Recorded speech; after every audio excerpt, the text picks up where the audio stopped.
4% de la richesse mondiale, 4% du PNB de la planète monde.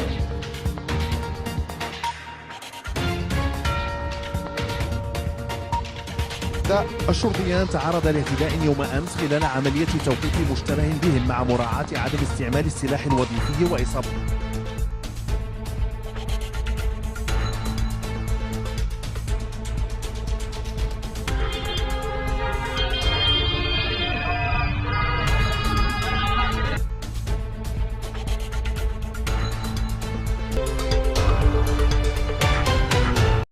À Dakar, 7 ans plus tard, le président Hollande a déclaré que lui considérait que l'Afrique est une partie de notre avenir. Là, vous avez été rassuré sur ce discours? Eh bien, oui, l'Afrique est une partie de notre avenir. Il faudrait y prendre garde, parce que la démographie africaine est telle que si nous ne faisons rien, dans les décennies qui vont venir, nous allons subir une déferlante. Une seconde phase de déferlante, parce que la première déferlante, ce sont les pays d'Afrique du Nord qui vont la subir. Parce que l'Afrique du Nord, à l'exception de l'Égypte, est rentrée dans sa phase de mutation démographique. Un pays comme la Tunisie avait quasiment une démographie qui se rapprochait de la nôtre. Et le problème, c'est que en 2050, les Africains au sud du Sahara vont doubler. Ils vont être pas loin de 2 milliards.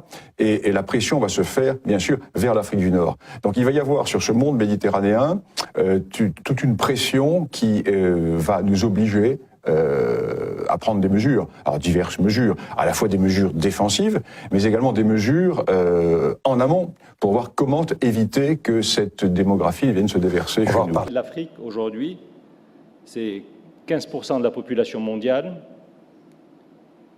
3% du commerce international, donc 15% de la planète, 3% du commerce international, et 4% de la richesse mondiale, 4% du PNB de la planète monde. Il y a donc, de façon évidente, ce constat, aujourd'hui, d'une population dont chacun connaît à la fois la richesse, la jeunesse et la progression dans un univers qui est celui qui environne l'Afrique, qui est celui de la crise démographique. Donc ces 15% sont déjà un atout pour demain. Dans ce tableau africain, je voudrais quand même noter que sur les 10 dernières années, même si les chiffres restent marginaux dans leur performance, l'intégration régionale intra-africaine, avec des différences selon que l'on est en Afrique occidentale, en Afrique centrale ou en Afrique du Sud et dans la région, cette intégration régionale a été multipliée par un coefficient de 4 dans les 10 dernières années. Cette perspective de l'Afrique, et je commence, et c'est un choix qui n'est pas innocent ni le fruit du hasard, je commence en montant du Sud pour aller vers le Nord, l'Afrique, la Méditerranée et l'Europe comme région pour demain, comme région monde pour demain. Je sais et je sens que dans un temps qui est le nôtre aujourd'hui, qui est celui à la fois de la régression, de l'archaïsme, du doute, de la fracture, parler de l'Afrique, de la Méditerranée et de l'Europe comme nouvel ensemble est probablement paradoxal, peut-être même naïf. Aujourd'hui, on se sépare, aujourd'hui, on accepte la fracture et je vais vous parler, moi, au contraire, cohésion, réunion et nouvel ensemble. Le monde a connu une multiplication par 5. Nous avions, au milieu des années 90, 50 grands ensembles régionaux. Nous sommes aujourd'hui à presque 300 grands ensembles régionaux de tailles différentes et avec des vocations qui sont celles qui s'inscrivent dans la diversité, mais tout de même, les États-nations qui continuent à être considérés pour ce qu'ils sont et qui imposent leur voix dans le concert international, il en reste quasiment deux, les États-Unis, la Chine, la Russie en fonction des crises, je dirais. Nous avons une Union européenne qui voit à ses frontières les bruits de bottes, la guerre, le terrorisme, l'anarchie des flux migratoires, toutes ces peurs que l'on croyait disparues et qui fleurissent un peu partout et imposent et nourrissent justement tous ces ostracismes, toutes ces caricatures, tous ces racismes que l'on croyait eux aussi totalement révolus parce que l'Europe ne peut pas être amnésique et ne peut pas oublier qu'il y a un peu plus d'un demi-siècle, elle a connu les pires tragédies que notre civilisation contemporaine ait vécues. Donc, il y a cette réalité, ces réalités, une Afrique jeune, dont la richesse et le développement sont pour demain, une Méditerranée en crise et une Europe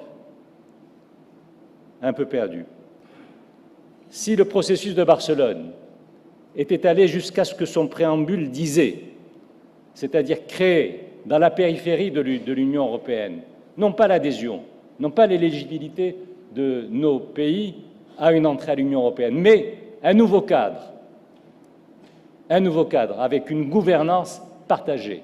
Nous avons trop longtemps, et je le dis ici parce que je l'ai dit tellement souvent avant, trop longtemps accepté que l'ensemble de ce partenariat se dessine, se travaille, se sanctionne et se gouverne d'abord depuis Bruxelles.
اعترافا بتضحية موظفي الأمن الوطني ومع الشرطيين المصابين بجروح بليغة خلال التدخل الأمني لمحاربة الجريمة بفاس، وقفة تضامنية تشكلت من عدة شرائح حقوقية ومجتمعية رفعت خلالها شعارات التضامن وإدانة الاعتداء.